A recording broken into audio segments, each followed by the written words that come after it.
Corona பரவல் காரணமாக சென்னை ராயப்பேட்டையில் உள்ள அரசு பொது மருத்துவமனையில் கொரோனா சிறப்பு வார்டானது அமைக்கப்பட்டிருக்கிறது. ஆண், பெண் ஆகிய இருபாலருக்கும் தனித்தனியாக கொரோனா சிறப்பு வார்டு அமைக்கப்பட்டிருப்பதாக கூறப்படுகிறது.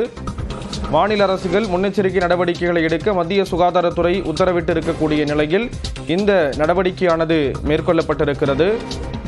Oxygen, PP kit, mobile screen, crash cart, oxygen concentrated ஆகியவை தயார் நிலையில் இருப்பதாக கூறப்பட்டிருக்கிறது.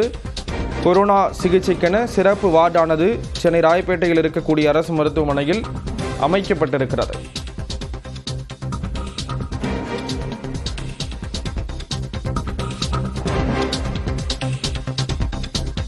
இது தொடர்பான விவரங்களை செய்தியாளர் செல்வகுமார் வழங்க கேட்கலாம்.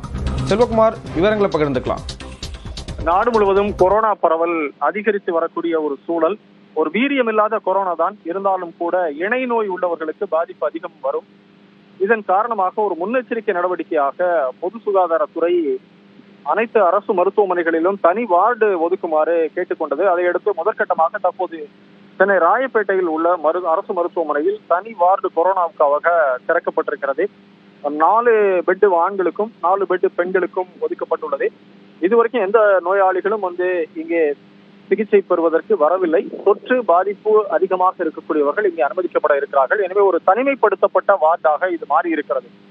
முகக்கவசம் என்பது மருத்துவமனைக்கு வரக்கூடிய நோயாளிகள் அனைவருக்கும் கட்டாயமாக்கப்பட்டிருக்கிறது. எனவே ஒரு தனிமனித இடைவெளியோடு இருக்க வேண்டும் என்றும் அறிவுறுத்தப்பட்டிருக்கிறது. ஆக்சிஜன் கான்சென்ட்ரேட்டர், இதுதான் ரொம்ப முக்கியமான விஷயம். அதுதான் கோவிட் டைம்ல நோயாளிகளுக்கு மிகப்பெரிய பாதிப்பை தரும். அந்த வசதி, பிபி கிட்டு, மெடிசின்ஸ் எல்லாமே தயார் நிலையில் வைக்கப்பட்டுள்ளது. இதே போன்று அனைத்து அரசு மருத்துவமனைகளிலும் கொரோனா வார்டு துவங்க அறிவுறுத்தப்பட்டிருக்கிறது.